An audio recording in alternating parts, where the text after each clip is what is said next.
Can you hear me? Buddy, I can hear you real good. Oh!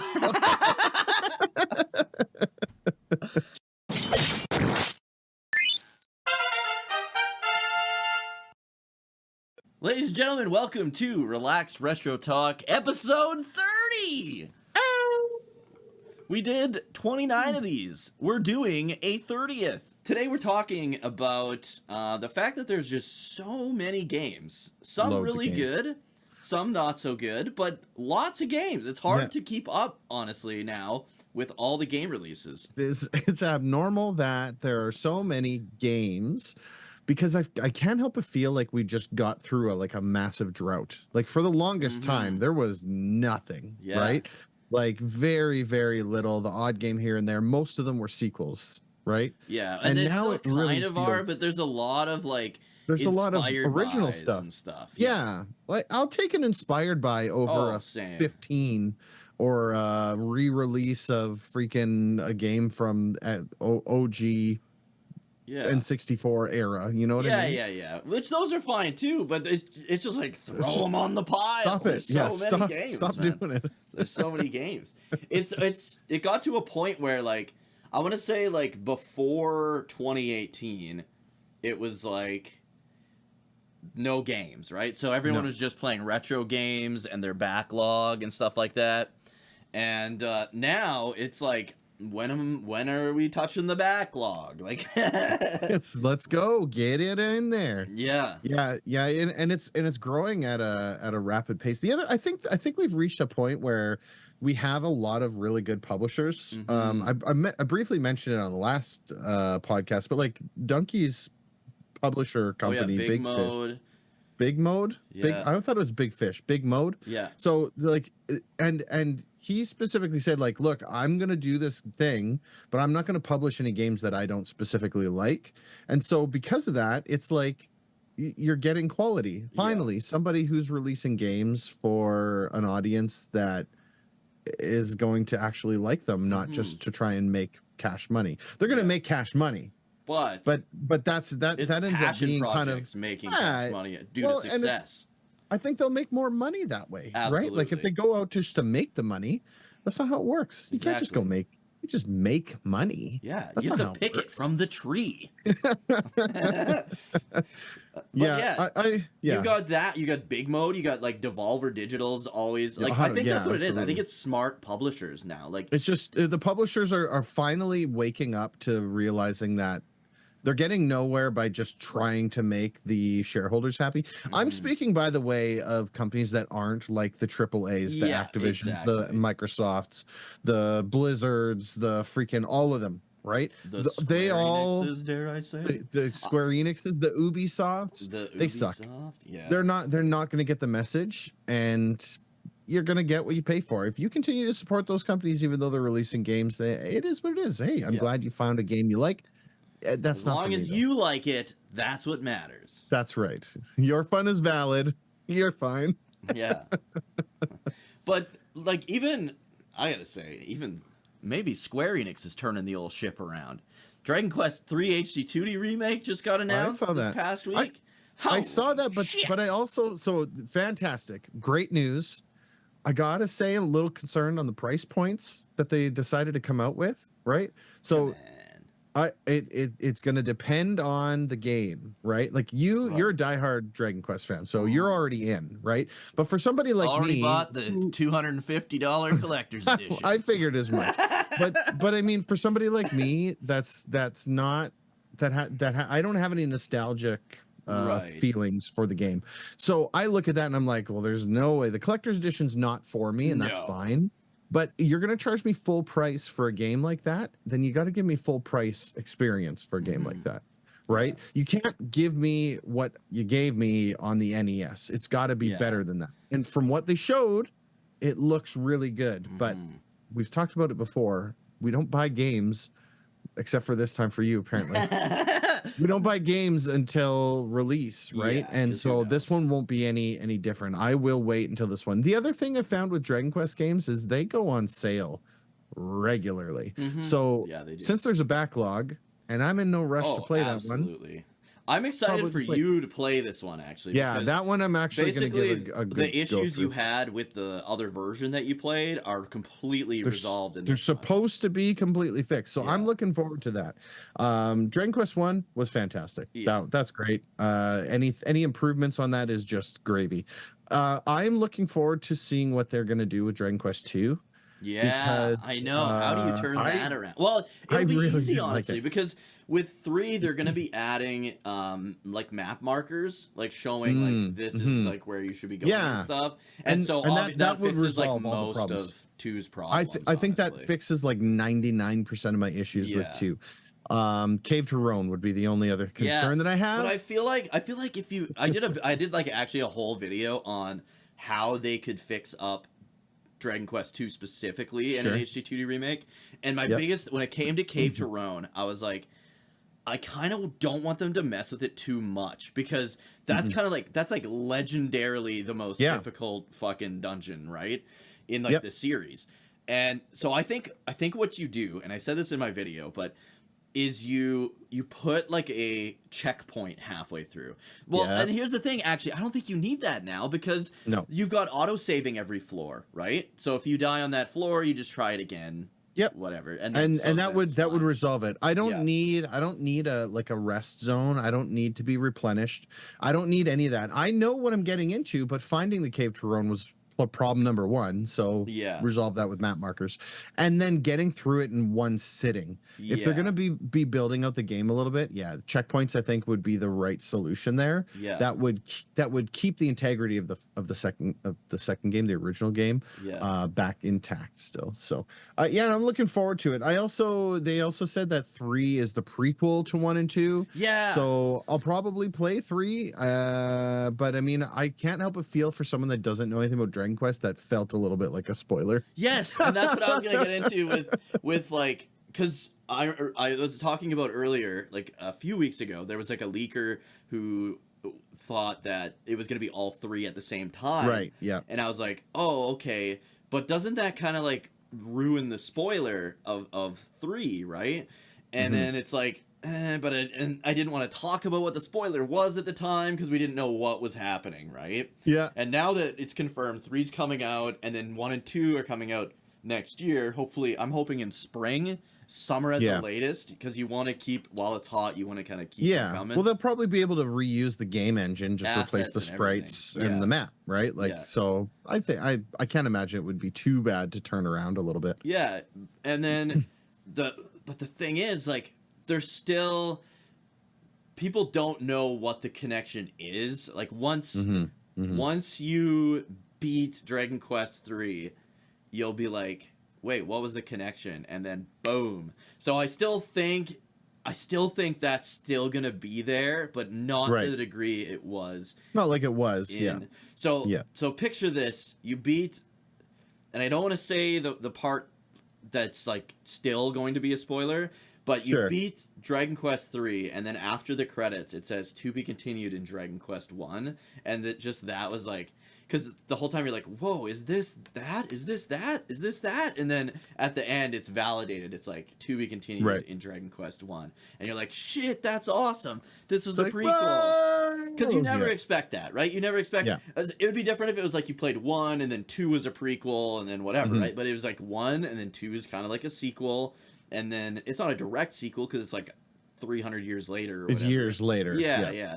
And then 3 comes out, and you're like, okay, this is very different than the first 2, but okay.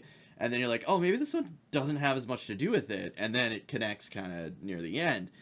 And I don't know how I feel about it coming out this way, release order wise, but I think it makes sense because how do you sell someone on a remake of Dragon Quest 1 first without proving what you can do to improve 3 that's already, like, 3 is already really fucking good? So exactly. No, I mean, there's no downsides to any of that, right? And I mean, really, like, we're talking about a game that came out like almost 40 years ago at this point. So I mean, the expiry date for spoilers kind of ended. So it is what it is. That's the other thing. You try and maintain it as much as you can, but that's the other thing. Like, with this whole, like, there's too many games. Like, there's too many fucking games. There's too many games. But you look at like all the new games coming out. You look at the games that have come out this year already. And then you look at all the games that we haven't played yet that have been out for the last 50 years. You know what I mean? Like, Totally. it's so crazy. Like, it's overwhelming. Yeah, in a good way. It's a good thing, but I'll take this every day of the week. Yeah. The fact that I have the ability, so I already have like a crazy backlog of games as it is. But let's say that I didn't. I have the ability to pop on Steam, on the PlayStation Store, on the Xbox Store, wherever it is that I get my games from, and I'm pretty much a stone's throw away from getting a good game in my hands. Yeah. And being ready for something. I think based on the release schedule that's coming down, there is at least one, if not many, games for basically any type of game player out there. If you're into video games in any way, shape, or form, like, there is something coming out for you that is a good game. That's not just like I'll play it. It's like, wow, that looks great. I want to play that. Right? So much good stuff, man. A lot of good stuff coming, which is great. I love it. I think it, like, with all the good games coming out and the overwhelmingness, almost makes it easier to play your backlog, though, because then you can like wait for sales, right? You're not like, you don't, unless it's a game that you've been like waiting for forever, like with me with Dragon Quest 3 HD 2D. It's something like, it's like, oh, okay, this came out, well, I'm gonna play these, and then once that comes on sale, I'll grab it, and then I can finally play it, kind of thing, right? So that helps a lot with that part of it too. Yeah, absolutely. No, it's great. It is a good problem to have. Did you watch the any of the Nintendo Direct stuff or not really? I did watch the Nintendo Direct one. I skipped forward a little bit on some of the stuff that I kind of just don't care about. There's a lot of like those whatever, I don't know what you'd call them, but they're like an RPG, but they're just a storybook kind of thing. Like, you just kind of listen to them tell the story, and then you play a little bit of it, and then you continue. Those aren't really for me. I'm not the target demographic for that, but I'm happy there's a lot of options for it, I guess. Good for you guys. I'm glad that there's lots of those games coming out. But no, I caught the vast majority of the Direct, and people are going nuts over the Zelda game. That's what I was gonna ask you about. So when the trailer opens up of the Zelda game, I'm like, holy shit, because like, I'm not a Zelda fan. I like the original. I like A Link to the Past. I like Link Between Worlds, and then like Oracle of Seasons, like the that style. You know what I mean? Like the Link's Awakening, the top down SNES pixel style. Yeah, exactly. So when I saw the opening, and like Link looked really cool with like the tunic, and he's got like he throws the hood back, and he's all like badass. I'm like, they took the Breath of the Wild style, got Link. But in that, and stuck him in that style. And I was like, oh man, this is sweet. I can't wait, because Link Between Worlds was so good, and is probably my favorite Zelda, and like I think it might be better than Link to the Past. And so to get another like new game like that, because we got Link's Awakening, but that was like a remake. So to get like a new game in that style, I was super excited. And then they were like, oh, and then he gets like trapped in that little vortex, and then you're playing as Zelda, and I was like, oh, this could be cool too. But then it's like, I don't know if I like the whole like, you just like stack fucking beds, and I don't know, man. It's just like pure puzzle instead of like, I like the fighting and stuff in those kind of Zelda games. It's not a game for me. No, same. Link's Awakening was okay as well, but I don't know. I struggle with Zelda games a lot. I think it's kind of the same as you, it's right? I think special Zelda game for me. They try to be bigger than they are, right? Like they try to be this grandiose, and look, Zelda fans, I'm not trying to piss you off, right? Your fun is valid, right? You're good.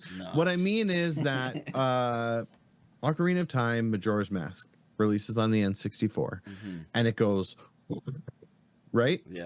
And every game after those games released had to be up here. If they weren't up here, the vast majority of Zelda fans were like, this sucks. It's not what we wanted. We want blah, blah, blah, blah. So then they get... Well, remember when Wind Waker came out? And everyone was like... Everyone hated Wind Waker, the art, until they actually played it, right? And that's what I'm saying, is it's just like the fan base is is this like real heavy duty, like there's the casual players, great, they're great, but the hardcore Zelda fans are really, really hard to please when it comes to games and incredibly critical.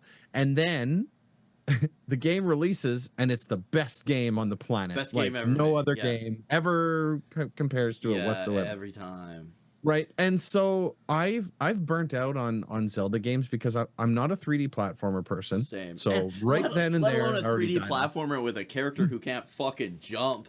Can he jump at least in Breath of the Wild? Yes. Okay. But the games are based around solving puzzles. There's fighting, but then there's the solving puzzles part. And so if you don't like puzzles, you're not getting a lot out of this anymore, right? Exactly. Like so to fast forward past, you've got now a game that was a remake of a Game Boy game. A game that's based on that remake. There's I don't know, like it feels like an extra long reach. I'm sure the game will be great. The Zelda fans will be happy with it. I think there's a real push in not only just the gaming industry but literally across the landscape for strong female protagonists. Right. And so what better strong female protagonist than to put the literal name character of the franchise and finally her own game. Well, I guess there's that shitty Wand of Gamelon game on the CDI. Yeah, there's a lot. I think it's hilarious that like that was like the Wand of Gamelon, but in this, her weapon is this wand, right? It's the wand. Yeah, Maybe so it's like Gamelon, it's like it is the Wand of Gamelon. It's back. I don't know. I probably won't play it. No, same. It's not a game for me, but I'll watch somebody play it. Yeah. I have friends who are massive Zelda fans. They will 100% buy it because they just buy every Zelda game that ever gets released. Yeah. I think if you're expecting something in the realm of Breath of the Wild, you're going to be a little disappointed. Yeah. I think if you're expecting it to be like Link's Awakening, you're going to be disappointed. Yeah, I really wish that they would have picked their own, like they would have released this game in their own kind of flavor rather than making it off of Link's Awakening.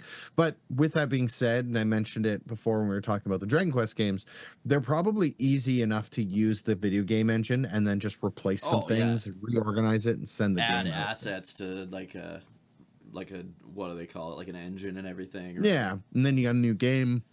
Away you go. Not so bad. Yeah, I really man, it was so like disheartening for me because like I said, I don't like a lot of Zelda games, but the ones I like I really like, right? Like for sure. Like fuck man, if we could have got like another Link Between Worlds, and especially when nice. What's that? That would be nice, yeah. Well, especially when that vortex opened, I was like, "Oh, this is gonna be like a sequel to A Link Between Worlds, right?" Yeah. And then it was like, no. Zelda stacks beds, summons moblins. Speaking of Link to the Past and games like that, though, did you see that the Game Boy Advance emulator on the Switch has that game on there? And can you play that online? Which we gotta play. Okay, so you can play it online. Yes. Okay, dude. but do you have to have the upgraded membership to play it for the GBA? We'll have to check that out. Yeah, we'll have to check that out. I have, because if we don't, then one for some fucking reason, but do you really? Yeah. I mean, you know what? They got good games on it. There's nothing wrong with that. Hey, boom, you know what? But we could also parsec that bad boy. We probably could, yeah, but. And my computer could definitely handle running 3 or 4 Visual Boy Advances. That was rough, dude. When me and Fates streamed Dragon Quest 9, we had to run 2 Melon DS emulators, and DS emulators are very like asset hungry. Like they like totally they use all space. the assets, and I had to run both at the same time. And so he was controlling the one on the DS emulator on this side, and I was controlling the one on this side. And, dude, like my laptop was getting hot. It's like light on fire. Yeah, it was brutal, dude. But I think a Game Boy Advance emulator would be fine. Though. Probably, yeah. To the Nintendo Direct, what did you think about the Metroid Prime 4 announced? I have like zero care about Metroid. I don't care about Metroid Prime.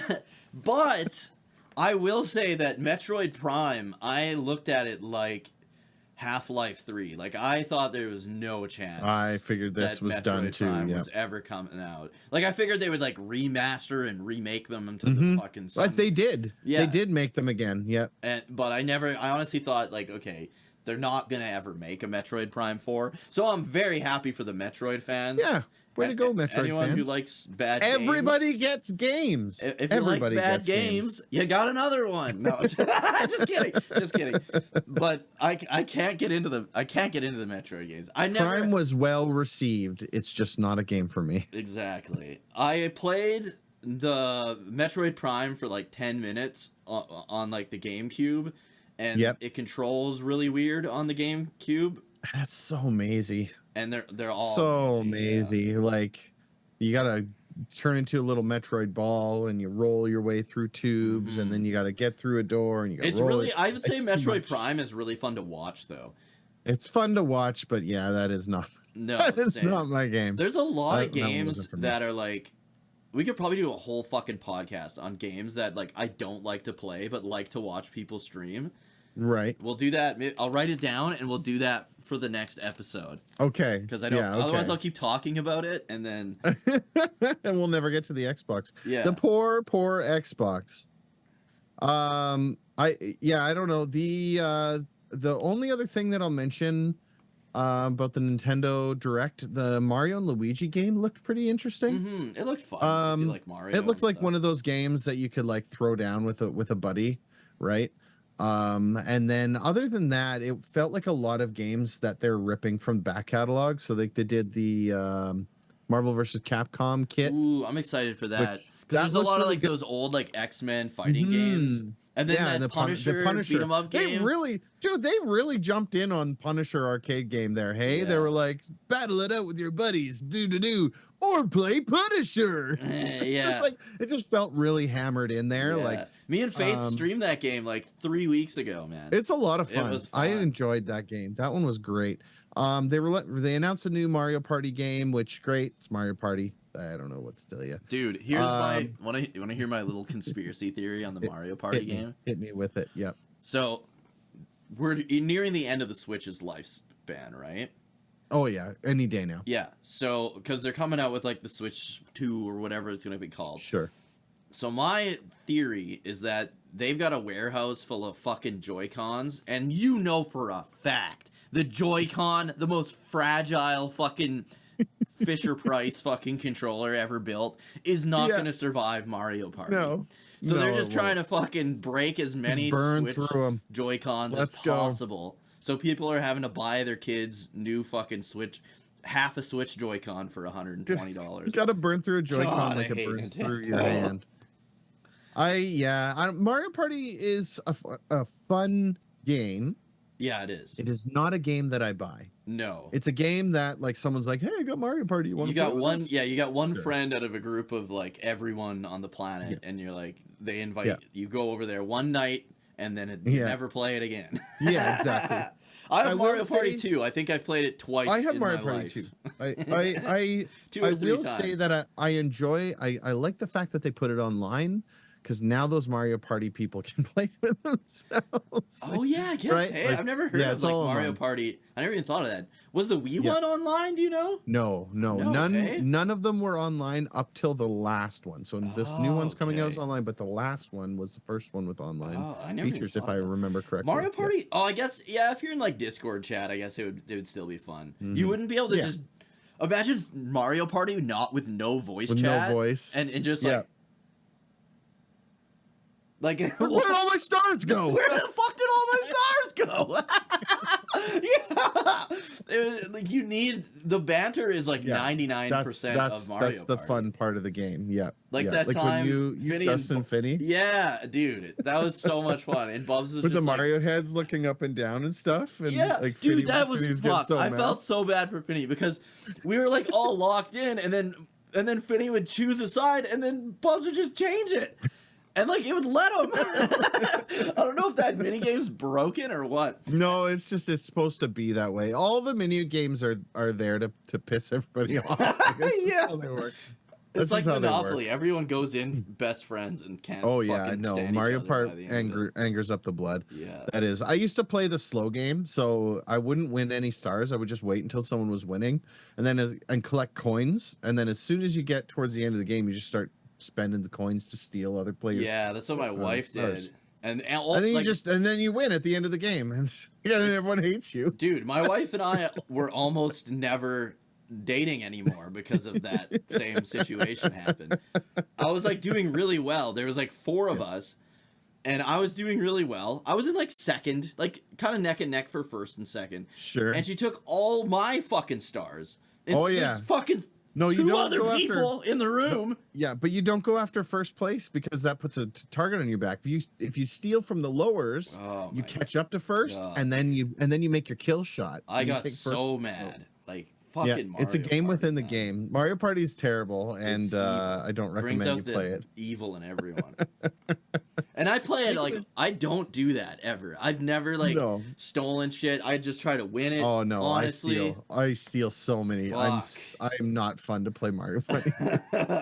one of these because I got like the N64 ones. Yeah, we're gonna have to fight. I want Finney to have his rematch. Yeah. And I want to be there. Yeah, me, you, Bubs, and Finney. We should do one of these times. We'll do a 4-player. That'd be a good time. That would be good. Speaking of Mario Party, did you know Fusion Frenzy was like a Mario Party on the original Xbox? Segue. Oh, that was one of the few Xbox games I played because Finney had it. Was it really? Yeah, Finney had Fusion Frenzy was a lot of fun. It really was. It was one of those games that I didn't own, someone else owned, and it was really fun to play. I had no reason to buy that game though. No shit, yeah. So what was your? Because you actually had an Xbox. I had an Xbox. So you know what's funny is the original Xbox was my first video game console. Mine. I didn't have to share it with anybody. Nobody else bought it, and I just used it. It was literally 100% mine, bought with 100% my money. Like put yourself before you have an Xbox. Mm-hmm. Why did you want an Xbox? My older brother was like, "You want an Xbox?" I was like, "Yes, I want an Xbox." You just told you did? But there was like like games that you like saw coming out. Yeah. So he came home at Christmas that year, because the Xbox released in November-ish.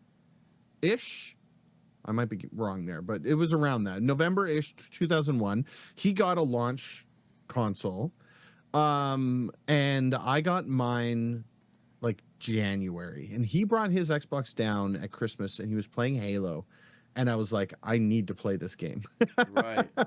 It was so much fun. Well, like, you were like a first-person shooter guy, big time. Especially I was big into at that point. You were like in my life, like at that point in my life, I was Counter-Strike and Team Fortress Classic, and playing on like competitive teams, right? Like online.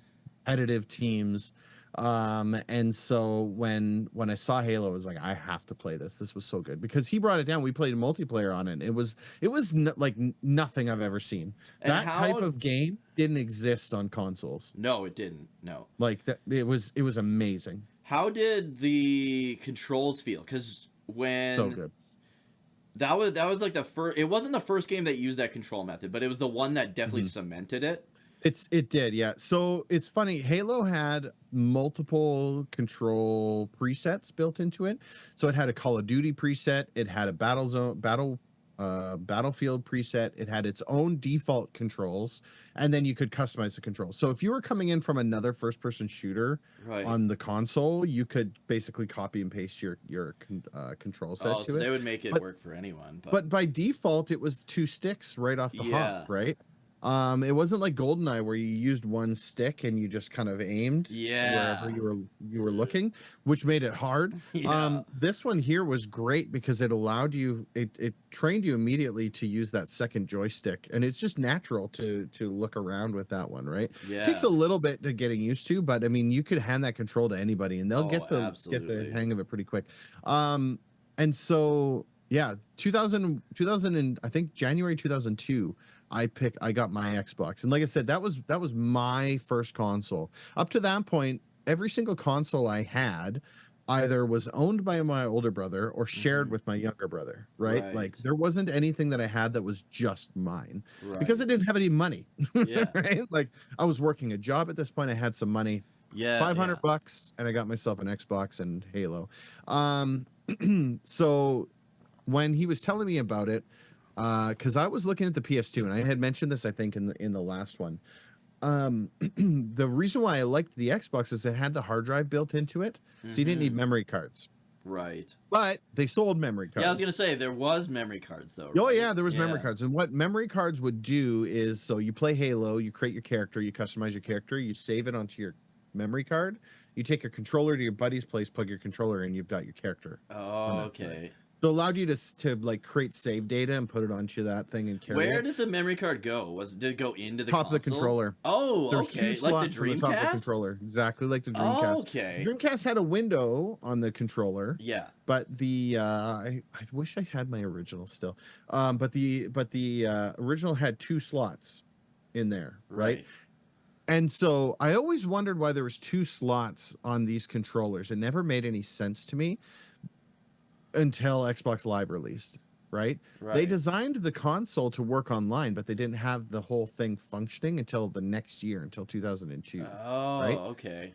But I'm jumping ahead of myself. So the hard drive and the memory cards, it could play DVDs, but you needed the media kit, which was a remote control and a little IR sensor that you would plug into a controller port. Oh, so you couldn't use the controller to...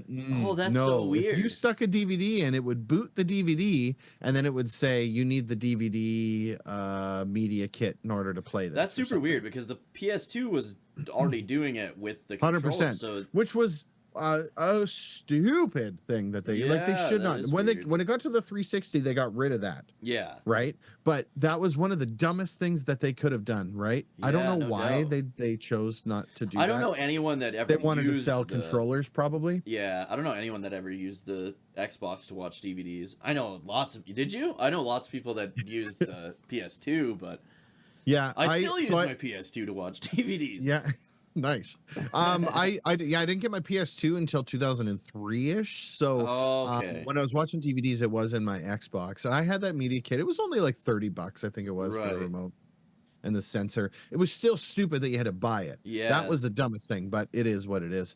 The original controller, the big elephant foot controller, that thing was huge, dude. Loved that controller. One of my favorite controllers. You're not alone there, by the way. I found some information. IGN rated that elephant controller the second worst video game controller ever, behind the... What do you think? I don't know. ColecoVision? The worst controller in the world. Fuck. Intellivision, ColecoVision, Atari Not Jaguar. Quite.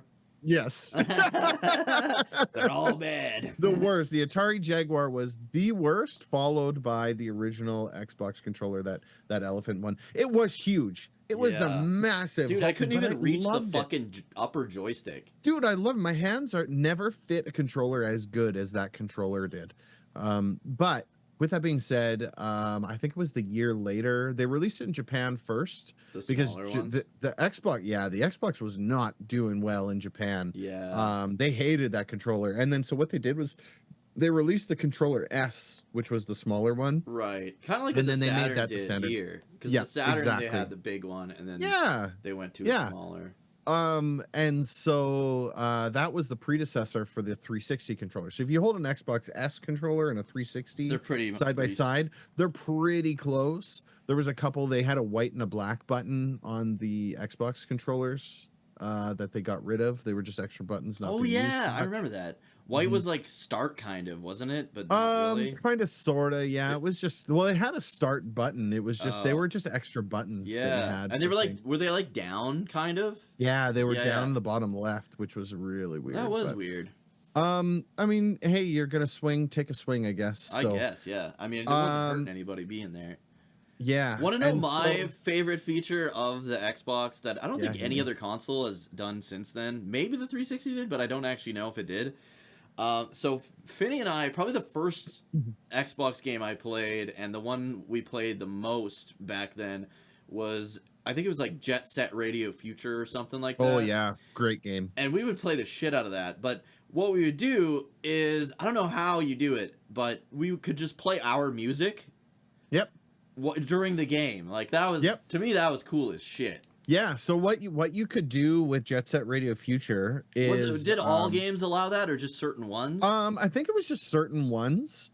But basically what you would do is you would put a music CD in your Xbox. You could rip the songs onto the hard drive. Oh. And so when the songs were on your hard drive, you put your game in, and then in the game, you could actually select your own music. Now, Just Set Radio Future had a fantastic soundtrack, so I'm a little disappointed that you swapped the music.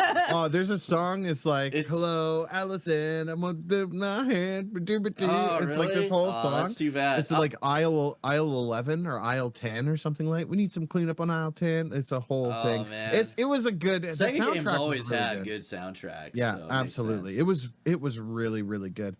So sorry, going back to my original story. Yeah, so there was 2 slots on the top there. One was for the memory card, and then there was always 1 extra slot, which people would be like, "Oh, you just put a second memory card in there," which was stupid because you didn't even need the first memory card, right? Right. And it wasn't until Xbox Live released that they had a little puck that would go into your controller that you would plug your headset into. Oh, so when Xbox Live released, they sold it to you as a kit. It was a headset that like went on your ears and around the back of your head, which was a weird design, but it was comfy. It kind of worked. I think it was the style at the time. Yeah, and then they had that puck. The cool thing with Xbox Live was that they had voice masking. I don't know if it's cool or not, but it's different. Yeah. So you would jump into a thing. You could pitch your voice up or down, so you could really or like high or low, or sound like a robot. Right. And there was like no moderation. So if you got into the lobby with the wrong kind of people, you were hearing a lot of things as a 14-year-old kid. 360 was like worse for that. I know people that sold their 360 and bought a PS3 because there were less people with PS3s, and the PS3 was more expensive. So parents were buying their kids 360s, right? Because you just hear the kids screeching. I mean, it was devolving. I mean, when it got to the 360, at least the moderation was there for voice, but it was hard because you would have to get a recording of people. So oftentimes what happens, someone would send you a video message, and every now and then on the internet, you'll come across one like in the wild where it's like some old video recording of a guy. I don't know if you've ever heard this one. It's like, yeah, well, you're just jealous. You can't riff on your guitar like me. And it's like, yeah. They'd send each other like video messages and stuff. Yeah. Well, like, audio messages. It was so what a time to be alive. So anyway, sorry, Xbox Live. So my older brother beta tested Xbox Live. No he way. was one of the beta testers for it. Yeah, and there was a shirt that they gave you if you're a beta tester. What did it say? It said something like I'm good with my hands or something like that. Like something really dumb. Fun fact, that shirt was used heavily in porno videos, like quite often. Because it's like because all it said was I'm really good with my hands or something like that. Like, look it up. Fantastic story. Anyway, so he beta tested it, and by being a beta tester, he was able to get his gamer tag like that. Immediately, right? And so I didn't jump on until a little bit later. He bought it for me for my birthday the following year. It would have been 2003-ish, probably. And so I made my gamer tag at the time. My gamer tag back then was Wing Zero, which I'm now jumping in like 8 months later at this point. 8 months after release, I use a gamer tag that is like a very popular name because Gundam Wing was popular at that like 99 to 2005-ish. So anyway, I go to use it, can't use it because the name's already in use. Try all the different versions of it, can't use it, they're all taken. Damn. I finally settle on Strong Bad Man. Because Strong Bad. Like Strong Bad? Yeah, Strong Bad Man. You that should was have my been original X, Xbox capital Live X, lowercase x, Wing Zero, X, capital X, little lowercase x. I could have maybe, but amazing. That was such a crazy thing. To rewind back to why I got onto this topic, the Xbox was designed with a broadband port on it. Okay. Which we thought was there for console to console connections. Right. But they put it in place because this was the plan all along. They just didn't have the service ready to go yet. Right. So they released the Xbox and then brought Xbox Live a year later. Right. and it was broadband only. It was not dial-up internet. So I don't know if you remember this or not, but back then there was a whole lot of people up in arms about how they were like nobody had. singling, right? They were singling people out. Like, we don't have broadband. It's not available in my area. We only had dial-up. And PS2 was like, we'll make a modem with dial-up on it, and that was the modem that goes on the back of the PS2. Had broadband and dial-up, depending on which way you wanted to go, right? Anyway, I remember Paul skipped so much school to play EverQuest on his PS2. Yeah. Did he ever do SOCOM? SOCOM his was brother the other did. one His that younger was brother like played a lot of SOCOM. Yeah. SOCOM was like the big online pull for them. My first game played online was a game called Mech Assault. I don't know if you know this one. Yeah, that was popular as fuck. Such a good game, dude. Such a fun game. And then Midtown Madness 3 was the other one, dude. Which was just like a open world racing game. Is that the one with like dirt bikes and shit? No. This one you'd like drive like Mini Coopers and like and like you'd race around the Eiffel Tower. Like, it was just an open world. It was so much fun. I want to find this now. Now that you said this, there was this fucking dirt bike game that I used to play all the time. MX versus ATV. No. It was older than that. It was PC. I only ever played it on PC. Okay. And it was called something Madness, I think, but it could be like Motocross Madness. Moto Madness. Yeah, fuck. Maybe something like that. We'll have to check that out. And then obviously Halo 2, right? Halo 2 is like the pinnacle of Xbox Live. That was like because Xbox Live wasn't really there when the first Halo came out. When OG Halo, the only way that you can play OG Halo. So let me go back now to my plethora of memories with this. Yeah. So original Halo, I had a small group of friends who had Xboxes. And so we started playing Halo multiplayer.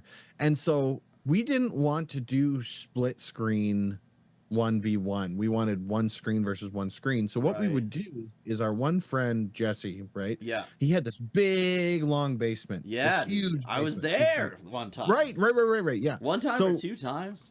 So what we would do is I would take my TV from my bedroom, which is like a 19-inch. I remember having it in the car. The TV was in the car. I was like, what the fuck? Why is the TV? It was like, no, you just wait until we get there. This was the first and only LAN party type thing I've ever done, been to. And this was the first, because like the PS1 had, you could connect to another PS1 and play like Destruction Derby, but I'd never actually seen anyone actually do that. Well, and you needed a special cable for that, right? Exactly. The beauty with the Xbox, and my older brother worked in IT while I was playing this. So I was in high school, and so he was like, "Hey, do you want a cable to connect two Xbox together?" I was like, "Yes, I do." "How long do you want it?" We measured out his basement. We figured out we needed 75 feet or 100 feet. Yeah, whatever. Yeah. He gives me this big like coiler. Bunched up. Yeah, because it's a crossover. It's a standard crossover Ethernet cable. Oh, and so he made it for us. We did so much. We had a tournament going where we would have 4 people on each screen, right? And we would have run people through. Well, we got to the point, fast forward past the first few games when we plugged it in, got it working. Yeah. We had rules with like screen peeking. Yes, right? and you guys would yell at me. Oh, we got so mad that people would like Dukey, stop looking at positioning was everything. And so what we would do is we would set couches up, and then he had mattresses in the bedrooms. We would set the mattresses up vertically in between the couches so that you couldn't look back and see the TV anymore. Yeah. You had to get up and walk around them. And if you did, then we would just like be like, "What are you doing? Just get out of here, you cheaters." So it was great. When I joined you guys a couple times, the mattresses weren't there, but the couches were. So people watching or listening, it was like, so there's like a TV. So if you'd have like a couch, a regular couch situation, right? You'd have the couch and you'd have your TV in front of you, and their Xbox is hooked up to that. And there's 4 people playing on that, all sitting on that couch, all on that one TV.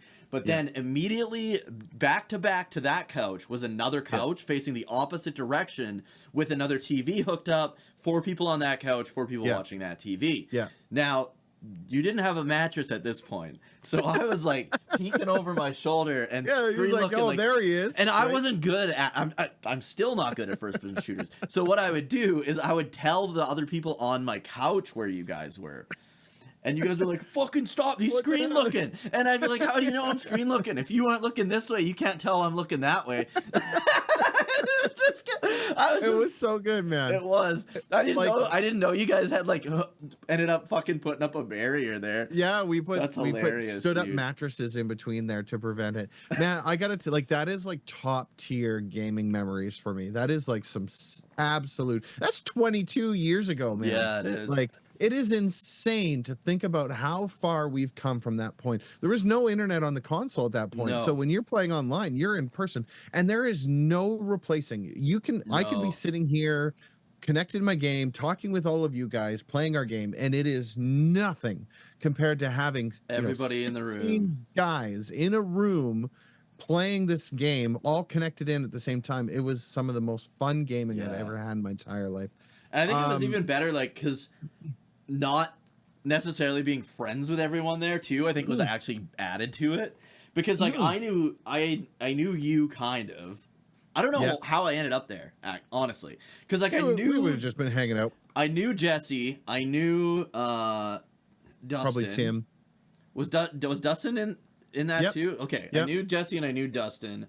I knew Tim. I knew you. Yeah. But like we weren't friends to where we were like hanging out right and stuff yet. That would have been like that would have been probably what started us hanging out. Yeah, probably. I mean, it would have been around that time. But you probably came in. We would have been hanging out doing band stuff on that same kind of time frame as well. I don't think so. I don't think yet. That would have been 2002. Yeah. Would it? 2002 would have been because I would have been in grade 10. I remember I couldn't drive yet though. Because I was like, I would like walk there. So I remember I walked there. I wasn't old enough to drive, and somebody told me to come or whatever. So I came and we just went downstairs and we played and it was a blast. And then I just remember because keep in mind I didn't know like what went into the setup and all that. I just knew that it was fucking the coolest thing I had ever seen as far as multiplayer playing gaming. video games. And it was fun. We're connected 2 games together. What the hell? Yeah. And then you were like, do you want to ride home? And I was like, yeah. And I was like, okay, sweet. And then all of a sudden you're like lugging this fucking TV up the stairs and into the back of your car. I was like, what the fuck is this? Yeah, it was an adventure, man. But like, oh man, so much fun. I did not expect that. And that was it. Like from that point on, like from Halo 2 forward, everything was online, and that killed all of that. There was really you didn't do that anymore, right? So much fun. That was just like I just think back on those like some of the best, most fun gaming I've ever done. We've done like in-person LAN parties. When I was in college, we'd all haul our computers in. We did like LAN parties there, and that was a lot of fun too, but nothing compares to we had a whole bunch of people. We had who were they? Like the Carberry family. Oh yeah, there was a couple of them. Like there was a handful of people. They all played too, right? And so we ended up merging their group and our group together. I think there was one point we had like 20 people in the basement at one point. Like, and we were just subbing people in, right? Yeah. Like it was so much fun. Anyway, the last thing that I have before I've got a big list of games to talk about, but the last thing that I have on the Xbox, like an idiot, I sold all of that original Xbox stuff, all of it, to buy Xbox 360 stuff because the 360 was compatible. And I needed money to buy the 360 stuff. That makes sense. And so that's how I did it. It does, but I wish I didn't do it. No, I know. I think back but now. At the time, you can't even blame yourself though. I can't, but it's just like it's one of those things where I'm like, man, like if I could go back in time, I would 100% back time. I would 100% tell myself not to do that, right? Because like I just like I had a stack of games like this. The Xbox is just a solid console too. I don't know if you've seen it recently or not, but a lot of people still use that as their primary emulation machine. Oh, really? Because you have the ability to put a hard drive in that thing. Right. You can literally make it the gaming console. It will play anything from its generation down. Right. You can put the entire catalog legally. You can put everything on there. You can use it as a primary like gaming system, right? But why would you want it with those controllers, dude? The S controller I think redeemed itself. The only thing was the D-pad, and Microsoft cannot make a D-pad. No, period. they're awful. The D-pad on the original Xbox wasn't as bad as future Xboxes. As the 360 had a terrible D-pad, but the one on the OG had like these nubbies on it. Oh, really? Terrible for fighters though, right? Like when you have to like roll the D-pad to make an attack, it was like nubbed, so it would like go up and then down and then up and then down like that. And so you would bruise the hell out of your thumb trying to like do that. Dumb Microsoft, stop making D-pads, pay Sony or Nintendo and take one. And it's like it's not that hard to make a fucking. It's not that D-pad. hard. The current gen, I got an actual Xbox One controller. The D-pad on here, it's not that bad, but it's clicky. I don't know if you can hear that. No, I can't. But can't hear that. It's zooming out, but it's clicky. So with that being said, right, to roll it, it's actually not that bad. Oh yeah, that would. But be it's bad. But it's clicky, so it's got buttons. It's still under small. Like to me, you still need like a full size D-pad, and it's also in the wrong fucking spot. Dude, I hate I hated it on the Dreamcast even, like the D-pad being down here and the joystick way up top like that. Oh, what I was gonna say is, because with Halo, and I don't know if what came out first, I would think it would be fucking Quake 3 Arena, but so Quake 3 Arena was on the Dreamcast, and it used the same controls as like that Halo kind of control mechanic.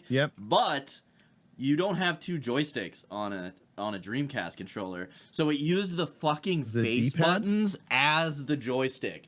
Oh, it was horrible. No. So you like to. Because what is it? You move with this, right? And then you look with this. So to like look to the right, you would hold like the fucking B button. Oh, that's awful. It was I don't like awful, dude. It was so but bad. 3 Arena was a lot of fun. I had it on PC though. Yeah, definitely. Don't play it on the Dreamcast. Play it on the Dreamcast. But you could get a mouse with your Dreamcast. You could play it that way. Oh well, then you could absolutely. I have a bunch. So I mentioned Fusion Frenzy, so that was a fun game. That was Mario Party. So what were the first games you got? Like obviously Halo would have probably been your first. So Halo was the game that I got with my Xbox. I did have Jet Set Radio Future. That was a lot of fun too. Yeah, I have that. That was one game, like, because I got my 360 like last year or whatever, and I was like I want to play Lost Odyssey, and I want to play Blue Dragon. Lost Odyssey, and that was like literally why Blue Dragon was good too. Yeah, literally why I bought it. And then I was like, I need to get Jet Set Radio though, because that's what we played. So I got that. It's so much fun. And then did you play Gotham Racing or some shit? Yes, Project Gotham Racing 3. I bought that, and I didn't really like it, but I just remember it being popular, so I was like, oh, I'll grab this. Yeah, so those are like OG racing games, right? You got to remember they came up from. So when you're playing a game like a PlayStation 1 N64 racing game, right?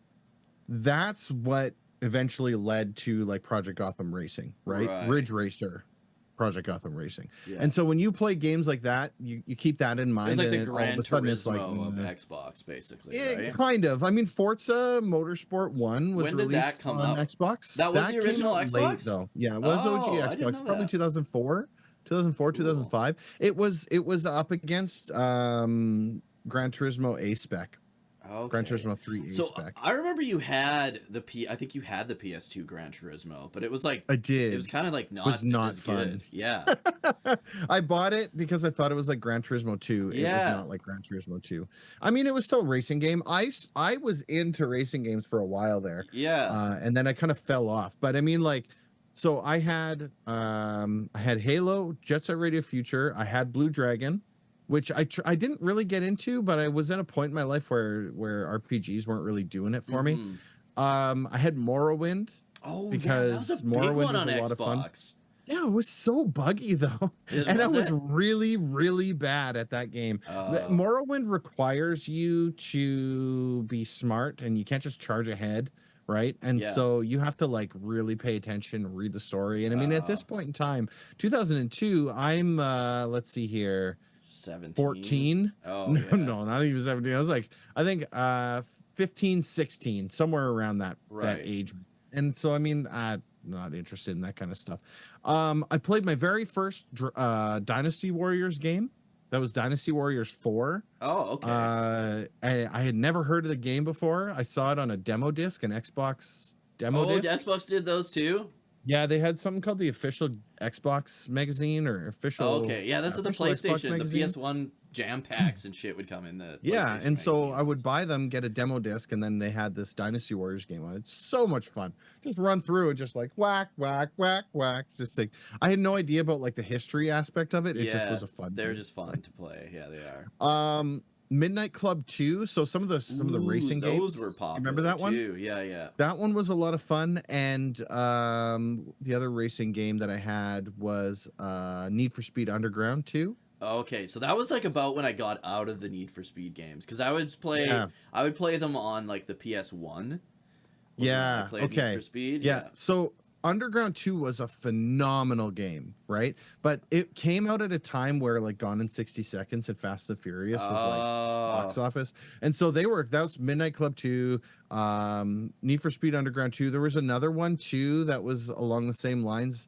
I can't remember the name of it off the top of my head, but they were all like these street racing games, right? Yeah. And you would be a street racer, you build up your car. Need for Speed Underground 2 was such a fun game because you would customize your car, you would earn new parts, you would put them on, you'd race new things. The soundtrack was fantastic. Fantastic game. All the way through. Did you play what the fuck was it? The Burnout games. Were those on Xbox as well? So Burnout 1, 2, and 3, and 4 all released on OG Xbox. Oh, okay. Except 4 got re-released onto the 360, if I'm not mistaken. I think both of them got like greatest hits. I might be wrong on that, but I'm pretty sure. But Burnout 3 Takedown, so much fun, dude. Yeah. Takedown was one of my absolute favorite Burnout games. Yeah. It's just so much fun. Just like unbelievable. Soul Calibur 2. Soul Calibur 2 was like super popular too. So much fun. We played it at Chad's place a lot because we played because everybody wanted to play Nintendo Link. one. Yeah, he had the Nintendo one. So I had the Xbox One. The Xbox One had, who did it have in there? The Tekken guy, I think. Maybe. So each I think platform, did the PS1 one have the Tekken guy? Maybe the PlayStation had the Tekken one. So it had Spawn. Xbox would have had Spawn. That's what it was. Spawn. Each of the platforms had their own special characters. Nintendo got Link, PlayStation got the Tekken guy, and then Xbox got the Spawn guy. I played so much Soul Calibur 2. I sucked at it. I was so bad. I'm not good at I am not good at those games. Fighting games were never my thing. I was always bad at it. I had Splinter Cell. Oh, that was that was the game that was the game I learned that I am awful at sneaking games and espionage games because I never finished it. I sucked at it. I'm not good, and I got really, really frustrated and I quit. I was like very anti Splinter Cell because I was like Metal Gear Solid. And was it like a rival versus thing? Kinda, yeah. Did they release Splinter Cell They're kind on of different. PlayStation 2 though? It was multi-platform. Maybe, I don't know. Okay. But I just remember like being like Metal Gear Solid 2 is way better. Well, Metal Gear Solid wasn't so hyper focused on espionage though, was it? Oh yeah, it is. Yeah. Oh, okay. Then I probably won't like those games. No, you probably wouldn't. I might maybe now, but back then because I remember being in the one stage, you had to shoot all the light bulbs out. If you missed even one light bulb, they would see you and you'd game over then and there. But after you shoot the light bulbs out, you have to put your night vision goggles on, and anyone who flashes you in the face with their flashlight blinds you. Yeah. And it was I couldn't do it. I was super frustrated. So good game, Tom Clancy. You got me. got me. I never Clancy played was another on fire in that era though, because that's when like Rainbow Six and Splinter Cell and Ghost Recon. Yes, and there was so. I remember many I played the first. I think it was the first Rainbow Six. I want to say it was on like PS1, like the worst probably way to play it, and it was so hard because it was like the first. It was hard. Like I'm shit at first person shooters, but B, it was like one of the first games where like. Went for like realism, so if you get shot once, there's a chance you're gonna die. Yeah. And I was like, this is the shittiest fucking game I ever played. That was the one where you had to like breach the doors. You put the door breach on it, you turn the thing, you breach it, you go in. Yeah. I played, dude, I don't know whose house it was. It was like one of my mom's friends' houses, and they had like a kid, and they had Rainbow Six on PS1 and fucking the Martian Gothic on PS1. And it is like the worst Resident Evil clone you could ever imagine. It was so bad. And those are like the only two games they had. It was fucking dog shit, man. The Martian Gothic. Yeah. Love it. Let's see here. What else did I have? I had Mech Assault, I mentioned that, and Midtown Madness 3. Oh yeah, so dude, there was a game that we played. So I didn't actually own this one. Jason owned this one, but it was called Hunter the Reckoning. I don't know if I've talked to you about this one. You told me a little bit about it. Oh man, is this awesome. top-down shooter type of game? It was like based on like zombies and like evil rising, and there was like a priest, a sheriff, there's 4 different kinds of characters you could play, and they all had their special abilities, and it was pure co-op, right? So like you would all go and you would play. That one was so much fun. We played that like crazy. They released a sequel called Redeemer that wasn't as good as the original, but we played that one as well. Battlefront 1 and 2 both released at this point in time. And that was the best console to play them on too. Oh yeah, those were both fun, and 2 used Xbox Live, so you could play online with friends on that one as well. Fable was super fun. That was a really good game. Baldur's Gate Dark Alliance 1 and 2 released during this period of time. Also both fun games. I played those on PS2. A lot of these I played on PS2, and then multi-plat games. I remember so I played the shit out of like Battlefront 1 and 2, and I think I used to bring it over. I think it was after you graduated. I would bring it over, and me and Bubs would play it, like your younger brother would play it all the time. And I remember going to Finney's once though, and he ended up with the Xbox version of Battlefront 2, and like I was a PlayStation guy, so it wasn't called the Xbox, you guys. It was called the shitbox, all right? And I would go to Finney's, and I'd be like, oh, play it on your shitbox. And then we would play it, and it looked so much better on the Xbox. Like, it looked crisp. Yeah, the hardware in the Xbox was nuts for the time. It was good. And so... what else? I had a couple more. There was one I need to mention before it loses itself. Have you ever played Steel Battalion? Yes. Okay. Dude, so I was going to talk about. That was insane. It was like games. That it was like mentioned. an experience, but it's like also like super hard and not fun. Very hard game. So Steel Battalion was one of those games that did not do very well. In order to play it properly, you could play it without it, but in order to play it properly, you had to buy the $300 or $400 mech. Did you ever play it with the whole setup? I never played it, but you and me both saw it. Remember, we saw it at Cam's buddies. Or whatever. I played it there one time. And so that was so much fun. Like just and I never wanted to do anything other than lift that little latch and smash the eject button. Yeah, dude. And so what I found out about the game is if you are about to explode and you do not hit that eject button before your mech explodes, it will wipe your game because you are dead. Yeah. Right? Like it wiped your game. Very interesting choices. I can see why it wasn't super popular because of the price tag. Yeah. It was as much as the console was at that point. It was right? cool as fuck though, man. Oh man. I remember we cool. busted it out one night at I think it was like Cam's place. And it was like you got like the 2 joysticks. You got like I think you had like foot pedals even. Like you did, yeah. It was like a whole 3 parts thing, and it was weird because parts that connect together. We had like a normal table for here, but then we had like TV trays to hold like the rest of it up. It was weird, and then it was like insane. It was the coolest thing ever because like. This was also kind of like when the arcades were dying too, right? Yeah, and arcades were on their way out. And we never had cockpit style arcade cabinets ever, I don't think, out here. No. And so this was like my first experience with something like that, and it was so fucking cool. But it was like I don't even think I could beat the first level. Like it was just like unbelievably it was ridiculously hard. Yeah. Another honorable mention, Shenmue 2 was released on Xbox, OG Oh yeah, Xbox. right. So Shenmue was one of the most popular Dreamcast games, and then Dreamcast got canceled. So from what I understand, the original game left on like a cliffhanger of some kind. Yeah, Like so did the it didn't close the loop. Oh, did it? And then so they got funding for a third, and he ended that on a cliffhanger. Of course.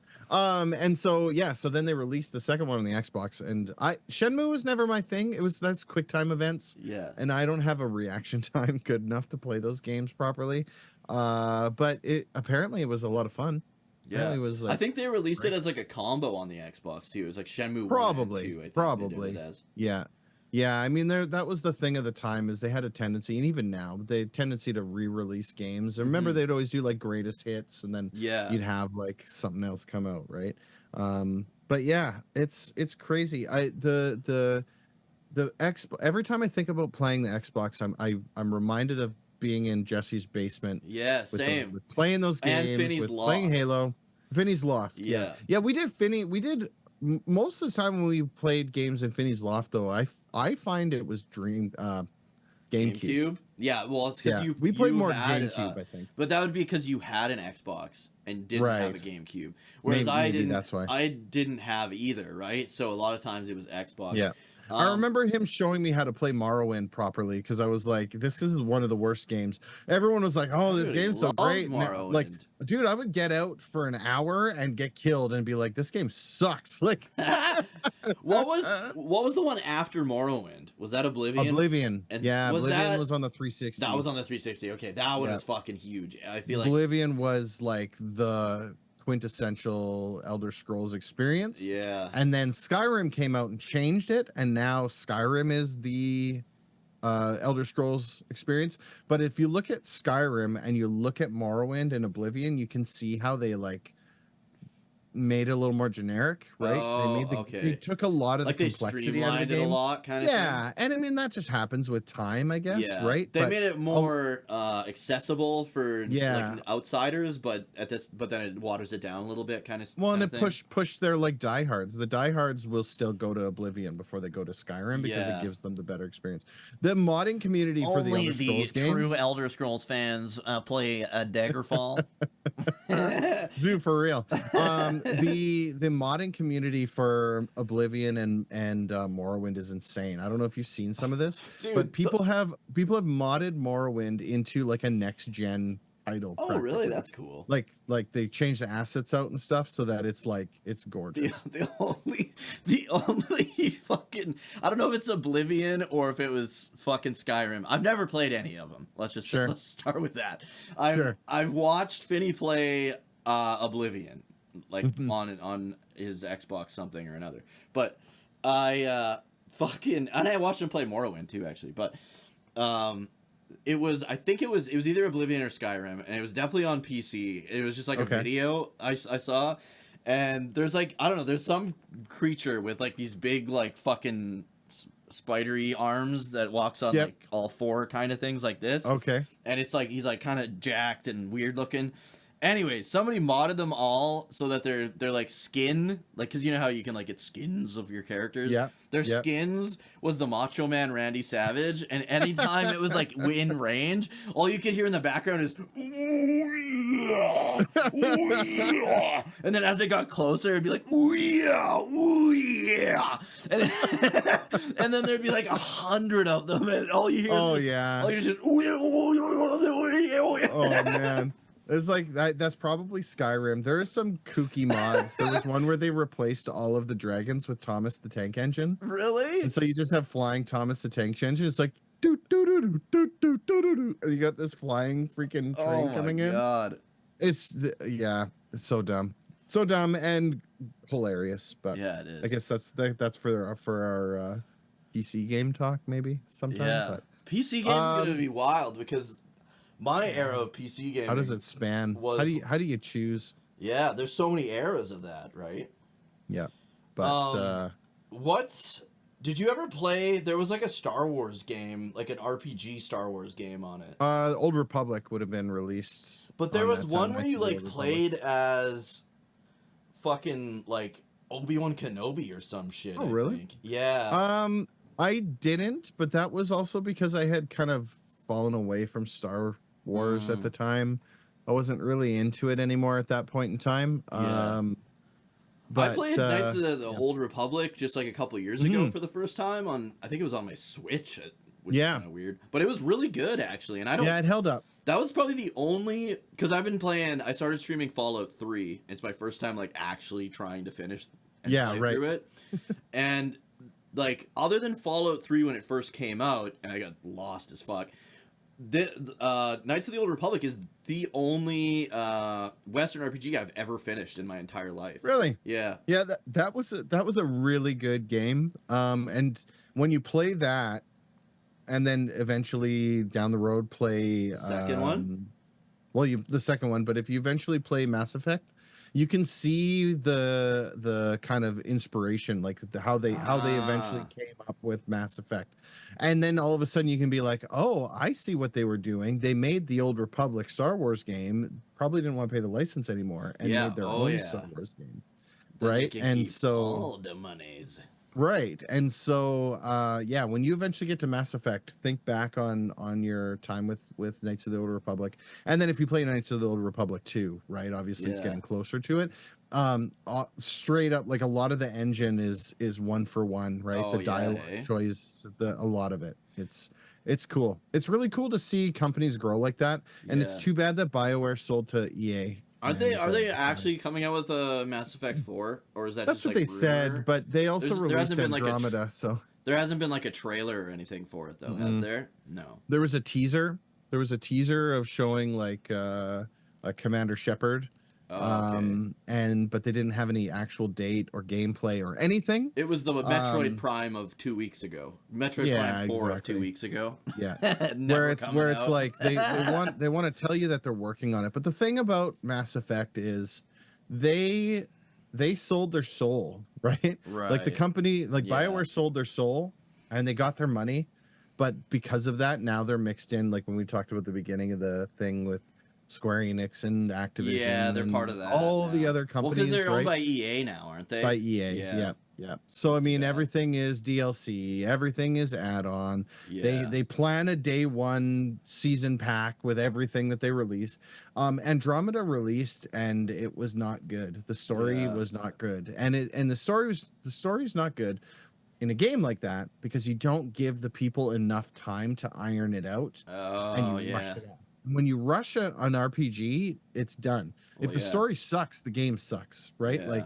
And that's basically what ended up happening with Andromeda. It's too bad because the way Andromeda ended, it opened the door for Andromeda 2, which they had the ability to get some redemption, but the studio canned it, right? Because it wasn't successful. And they had like problems out the wazoo. Like there was issues like behind the I don't know if you remember like the makeup on the characters. Oh yeah, and the characters' like faces are like, oh, they're so bad. So the chick, it'd be like a cutscene, and she's like, yeah, exactly. They're like, your child died. Yeah. Oh no. Look like she had like Botox. That was a game I bought day one and is a stark reminder of why you shouldn't buy games day one. Yeah. I've been really enjoying Fallout 3 though. I think I'm probably further than in these past like 4 hours than I was when I put that 30-hour playthrough in them. Well, I'm glad because Fallout 3 was my favorite of all of those games. Yeah. Now Fallout 1 and 2, they were a lot of fun, but they are ridiculously hard and they're from a bygone era. Oh yeah. They're from point and click before Diablo, right? Yeah, yeah. So there's a lot going on that doesn't translate anymore and it makes it almost harder to play them now because your brain can't think that way. Yeah. Fallout 3 and New Vegas were by and large the best games that Bethesda put out for Fallout games. You're gonna have a whole lot of fun with that one. That was fun. The story was good, the game was good, the environment's good. There's a lot of like, oh my god moments when you go to the wrong place. Oh yeah. I had super mutants shooting at me and I was like, fuck. Oh, absolutely. Just like, there's a lot and I'm like of that. super early in the game. Like I'm only like 4 hours in, maybe. Oh yeah. But it's funny Yeah, because there's I'm a like lot. 4 hours in, but I'm further in the story than I've ever been before because You're hyper focused. I'm trying You got focus. chat's watching your back. Yeah, they're keeping me in line. And that's what I need in like a Western RPG is somebody to keep me in check. Did you end up taking the guy's deal to blow up Megaton? So here's what I did. Okay. Okay. Yeah. I took the deal, but I thought I could sell the thing he gave me, but you can't. Yeah. So I took the deal because I was like, fuck yeah, free money, right? I could sell this, but then I couldn't. So I'm not gonna blow it up. I'm gonna try and unhook it or whatever, like defuse it or whatever is what I'm gonna try. Deactivate the bomb. Hopefully I don't accidentally blow it up, but I'll do my best. I blew up Megaton on my first playthrough. Really? Yeah, I did. What I did in my first playthrough was like, I don't know, like I would just like wander around and then I would save my game, kill everybody, reload the save. Like I don't know. The best, but you know what? The best part about that game, and New Vegas did it even better. But the best part about Fallout 3 is the replayability on that game is nuts. Oh yeah, because you can play it one way and then you can turn around and play it the other. So like I said, I blew up Megaton, and I'll give you a minor spoiler. If you blow it up, you get a lot of like you have karma, right? Good karma. The bad karma. You get a lot of bad karma. No shit. So as soon as because you just murked an entire town. So I blew it up. My bad karma went like this, and I was like, well, guess I'm playing the evil guy. And then every town I walked into a town, I was like, hi. Oh shit. And I just took everyone out, took all their stuff. It was the best. I guess you don't need to buy stuff when you could just take it. No, you just take it from everyone. And because you have no care, because you don't care about anything, obviously you get a crappy story by doing that. So you but because you don't care about anything, you grow in strength this, right? So you get all that EXP. Yeah. But I had one save for the bad guy and one save for the good guy. I played that game probably 4, 5, 6 times over. It was so much fun. I always just play those games how what I would do. Yep. And so the first person I met outside of the vault was like this crackhead chick. And like you go in like her house and she's like, some guy, I owe some guy money. Will you run him this money?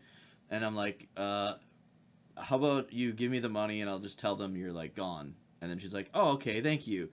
And then I was like, can I sleep in her bed? And everyone in chat's like, no, you can't sleep in people's beds. They'll get mad. And I was like, oh, okay. And then I just killed her because she was like a crackhead or whatever, right? Like, I'm not saying in real life I would kill a crackhead, okay, guys? But no, you're saying post-apocalyptic warfare. Yeah. Coming out of a vault. I want a house. Right. Yeah. So I killed her, and then I start taking stuff, and my morality's going like out of whack. Yeah. And then they're like, stop stealing. I'm like, I'm not stealing. And they're like, yeah, you are. You're stealing from that She's girl. Dead. I'm like, what girl? She's dead. They're like, you're taking her stuff. I'm like, it's not her stuff. It's mine now. So I started off with a little bit bad morality, but I'm good now. But I was like, it balances for a out while. real quick. Yeah. Like, then I tried sleeping in her bed, and then it was like bad karma. I was like, what do you mean? It's my bed now. unless you're specifically going out of your way to be like very, very good or very, very bad. I found mine was constantly fluctuating. Okay. Right. And so I think the only thing that knocks you out of is like certain perks need certain karma in order to use them. But I mean, I play the same way you do. I make a gut decision based on like what I think in that moment. Mm-hmm. And I tend to go towards the good, the Paragon options more so. But I mean, it is what it is. Sometimes someone rubs me the wrong way, and I'm like, I don't like this guy. Fuck this guy, dude. Because like it sounds stupid because like all the moments I'm talking about are in like the first like 4 hours of the game. But that bully, that kid, that's just like a prick to you on your birthday, and then he's like and then he's like picking on that girl.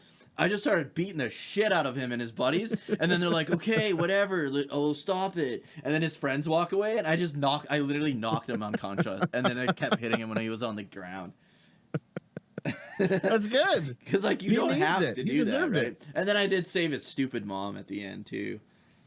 And then I didn't know because you're supposed to like apparently help the girl with something. I didn't know that. Okay. So I didn't. But Doomdog was like, if you help her, she actually dies. So he said it's a good thing you didn't go help her. And I was like, There you oh go. shit, okay. But yeah, no, it's been fun. There's a lot. And the game's designed to be played multiple times, right? Like that's Yeah. how it works. Because then you do like the new game plus, you carry over your Oh, stats I for the didn't know next that. playthrough, and yeah, something. I'm pretty sure you can carry over your karma, maybe, or something. I don't know. I might be Okay. wrong. I get those games confused because Fallout 3 and New Vegas both came out pretty close in time frame to each other. Oh, okay. And New Vegas. So if you enjoy Fallout 3, you'll really enjoy New Vegas. New Vegas is Okay. like Fallout 3 but better, where Fallout 3 has a very clear linear path that you should walk. And it's like, this is where you need to go. This is what you need to do. Here's how you should be doing it. You should be the good guy, but you can be the bad guy if you want. New Vegas is like, what do you want to do? And that's it. That's it. Like, oh, see, I think and I'd every be single fucked then. thing. I think it'd be worse every for single. me. But the thing is, the game rewards you for that too, right? Like, if you want to go, worse. Because then I'll never progress story. But what I mean is, like, when you do something, the game reacts to you doing it rather than you reacting to what the game's doing for you, right? Okay, There's the obvious main quest, and it tells you, like, hey, to get to this, you got to go here, so go do that. Okay. But there's nothing stopping you from just turning the other direction, going that way. It'll be harder, but you can do it. Right, there's choices you can make. There's this you can do. You can take this guy out, you can help that one out. You don't there's a video essay that I watched on New Vegas, and like the sheer like amount of work it would have must have required in order to build it out, because it's like to trees allow for on all nested those trees options on nested trees. Exactly. Yeah. Like it is well, just like Baldur's insane. Gate 3 when we talked about Baldur's Gate 3. Yeah, same idea. Yeah, same company, by the way, Obsidian. Like that's the same. It's the same team that did it. I didn't know. Actually, sorry, not Obsidian for Baldur's Gate 3. Baldur's Gate 3 was a different crew, but still, Similar still pretty sweet concept. Same idea. Yeah. So when you were talking about Fallout 1 and 2, they're actually someone's doing a complete conversion mod of Fallout 4 to play all of Fallout 1, and then there's another one that's all of Fallout 2. So they're remaking it in the Fallout 4 in engine. that world. See, I would play that. Fallout 1 had an amazing story. That's what I heard. I really liked 1. 2 was a little bit not so great. But it was still fun, right? But the original Fallout game, I don't know if you've ever played it. The first one I think was the only one that I played a little bit of, and I know how like it ends and stuff, and like the options for the ending, which is crazy. It was one of those like crazy games that like they built, and then you think about for the time frame when it was released and what you got out of that game it's crazy. But that game is so hard. It is so hard because it was designed for somebody who plays video games that doesn't exist anymore. Yeah. Right? Like those people don't exist anymore. In order to play that game, you need to learn that game. And a lot of people aren't going to give it that time to do it unless you're going to do like speed runs or something, right? So yeah. So what was like some of the last games you remember playing on the original Xbox? On the OG, so Halo 2 would have been one of the last ones that I played on the original Xbox. The Xbox 360 released in 2006, 2005, something like that. And so by that point in time, I wouldn't have had a whole bunch of games on my Xbox anymore. I jumped in on the 360, and I was playing games on that one instead. You got the 360 pretty early, like when it was pretty early. Yeah. Not on launch because again, I was a broke college student, so I was using my older brother's 360. Right. But I did buy my own 360 around the time Gears of War released. Oh, so I think that was the year after, maybe the year after that. It wouldn't have been 2008, 2007 maybe. And so but I was living with my older brother at the time in an apartment building, so we only had one TV anyways. I remember that. Yeah, we only had one TV anyways, so I just kind of bought games and played them on his Xbox. Right. So I remember like with Halo, like I didn't play a lot of Xbox. I played at Finney's and with you, basically. It was the only time. But I remember we would play Halo 1, and I was really bad. Like, I was the guy that couldn't figure out for the longest time, like, how the twin stick aiming and movement worked. Sure. So I got the movement down, but I'd be just like running around strafing sideways looking this way a lot.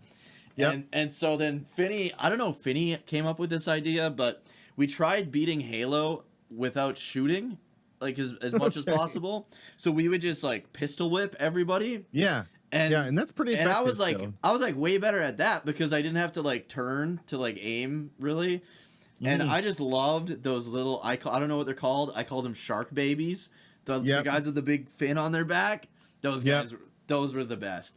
What are those? Those are the Covenant shark babies. Halo soldiers. And then I'll get you the actual name. I still have yet to beat it, but I do remember playing on one of his load save files because there's that at the end you're like driving your Jeep down that long corridor. Do you remember that? Yeah, I do. Is that the very end? That is pretty much the end. Yep. Okay, yeah. So I think he let me just like load on one of his saves and we played that part together. But we played like the first few things and then we got to where like the flood was and we could not beat it because you can't beat the flood while just punching them. Like there's just too many. It's just like boom, they're just coming. Yeah, so the little guys are called grunts. Oh, well, that's a lame name. Come on. But they actually have a name called the Ungoi. Oh, there you go. I would have always called them grunts. The big guys were elites. Yeah, I remember those guys. Singeli. Oh, that's like what they're called in like their term kind of thing. Yeah. I just remember the Warthog controlling so weird. Oh, I love the way that the vehicles worked in the Warthog. The Warthog worked that you looked where you wanted to go and you drove. Oh, I hated it. That's all you would do. It just felt so snaky. Like you'd be like, like just dragging the back end. And because you would think that you would control it like a remote control car, but you actually just aim in the horizon. Which direction it was weird. Did you ever in multiplayer? Because again, I think Finney just tried to make ways for me to have fun in a game that I sucked at. We would do, we'd put a mine. So I'd play with me, Finney, and his younger brother, and we would play like deathmatch. But really, all we would do is we'd park the Jeep or Warthog in like an open area on Blood Gulch. We would call it Blood Gitch. Okay. Yeah. For those of you that don't know, Gitch is Saskatchewan slang for tidy whities. Underpants. Did you know that was Saskatchewan slang? Because I didn't. I didn't. I said it and it was like I was like, okay, my American friends don't know what I'm talking about. And then I said it to like Sassare and I think Fates, and both of them were like, "What the fuck are you talking about?" And I was like, "Is this Saskatchewan slang? Like maybe, I don't know. I'll have to ask some of my Alberta friends to see if they know what Gitch is. I'm sure I've heard them say Gitch before. But but anyways, we would also, what you're saying, this is normal Halo. Like, you got to a point in this game where you made your own fun. Oh, okay. Because we would put like a mine or a grenade or something under the Warthog, and then it would go in the air, and we would have our rocket launchers, which we could see how long we could keep the Warthog in the air with our rocket launchers. I remember. Yeah, you used to have, I don't remember what it is, but you used to be able to like stagger explosions, and you would set it off with a plasma grenade. So you would stagger it off with like a box of grenades or something.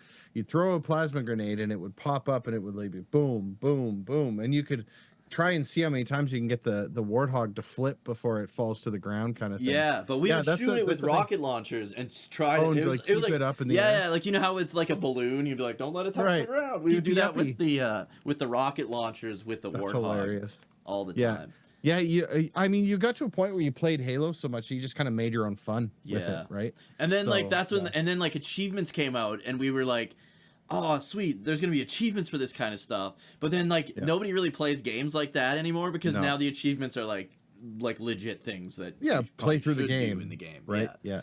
Yeah, that's the thing. And I mean, and I don't know, we maybe when we talk about the next generation, because the thing Yeah. is, like I said, I mean, this console started without internet and it finished with it. Yeah. I don't think gaming got better after this point, right? The games got better, Yeah, I don't but know. the experience of gaming, right? Like when Yeah. we were talking about like that LAN party, It's so hard to say. it's different. It's so hard to say on like an unbiased level because It's really hard to talk about it. Because like in a vacuum, it's hard to say if this was the best generation of gaming because we were also at that age where we didn't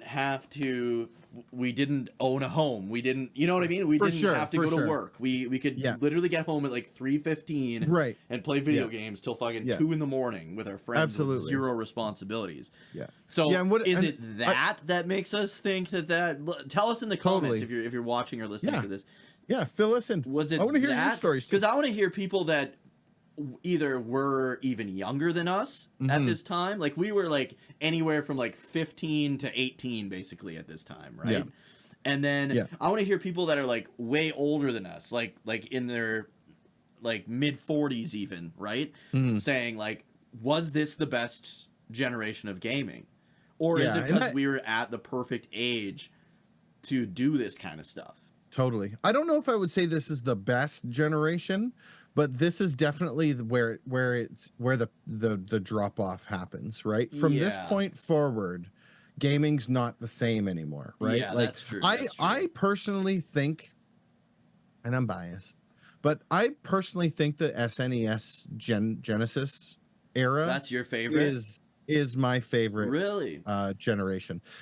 After that, the PS1 Xbox, that's a really solid gen. But the problem with that is I felt that too many, like I look at those PS1 games and they're like they're gross to look at now. Right? Like I can't play half those games anymore because they're just not like like a lot of them had tank controls too. I can plug that I can plug my Super Nintendo that's sitting on the shelf right back there into the TV, and it's just like being right back where it was again. True. It right? aged And really so well. it aged so well, right? The games were good. Maybe the stories weren't so fleshed out as they got because I mean, obviously that's a limitation of the system itself. But I got to tell you, man, from this point forward, from the PlayStation 3, Xbox 360, from that point forward, gaming's not the same anymore. No, now you've got DLC. It's online always. On disc DLC, everything. You know what I mean? That was like a big deal when they found that. The concept of taking your Xbox to your friend's house to plug it in and play Halo with them. No longer. It's gone, and it's never coming back. Because why would it? Right? Like it was a pain in the ass hauling that giant TV around in the back of my little hatchback car. Yeah. But just, you know, those 4 hours, you have a pizza and some pop, and some chips, and you're yelling at each other for screen peeking while you're playing on Blood Gitch. Yeah. It's just it was just top tier. It was so much fun. Yeah, it almost makes me feel bad for like the younger gamers. Like well, I mean, they're gonna have their own memory. They've got Among Us and Fortnite, right? Like that's pretty fun, but it's not the same. It's what it is, right? I mean, Roblox and all of these other games that but I mean, those are the games they suck to us because they're not designed for us. They're designed for them, right? Like that's their world, and but that's what I mean. In a have vacuum, was that the best era to be a gamer? Yeah, it's that's a really tough one. I do want to hear from the let us know in the comments. I want to say that from like a couple years after the Genesis came out until like 3/4 of the way through the PS2's like lifespan was the best era to be a gamer. Like just because like it was so exciting. Like the graphical jump from Super Nintendo Genesis to PS1 N64 was like unlike anything we could have imagined. And then the PS2 Xbox thing, the jump wasn't as big, but it was just like what they could do with games at that Totally. time was so different, and you had genres coming out that didn't exist because they couldn't exist too, right? Exactly. Like, yeah. it was just like that was probably the best time. The most exciting time to grow up as a gamer would have been through that time period. I think so. I think so too. Yeah. But so. yeah. Good Guys, stuff, man. I hope you guys enjoyed the podcast. Check us out. We're on Spotify. You can also check us out on my YouTube channel, youtube.com/Dukey03. We stream also 3 nights a week at least each. I'm twitch.tv/Dukey03. He is twitch.tv/DG Online. Give him a follow as well on his YouTube channel.